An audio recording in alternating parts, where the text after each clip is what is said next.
Hundreds of inmates across the state will be serving out the rest of their sentences at state prisons. Thanks for joining us. I'm Emily Gasulo. The move is coming due to budget cuts to the Mississippi Department of Corrections. WCBI's Jory Talley has more on what this move means to county government budgets in this New at 9 report.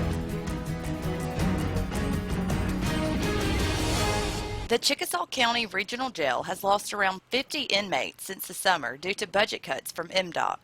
13 of the 15 regional jails will be hurting from the inmate cutbacks. It seems like now that all the regional jails are being, and I'm not going to say punished, but they're moving them all back to the state facilities.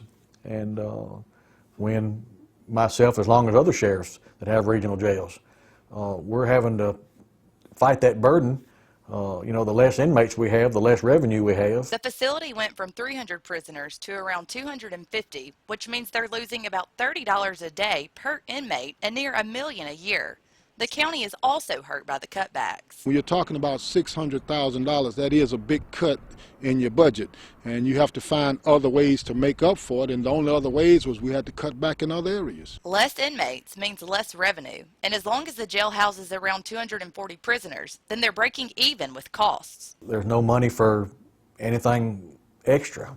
I mean, the jail, we've got to run the jail, and we're going to run it whether we have 240 or 300, and we're going to do our best to where it doesn't cost the taxpayers anything. According to the Mississippi Association of Supervisors, the inmate cutbacks are saving the state $3 million and costing the counties around $20 million. We just want the legislature to consider what they're doing and to look at the small counties, at the ways that you're hurting us, and to try to help us out. We're not trying to start a big thing with the state, but we do depend on those inmates to make our monthly payments on this facility. The Chickasaw County Regional Jail is one of the top 3 in the state.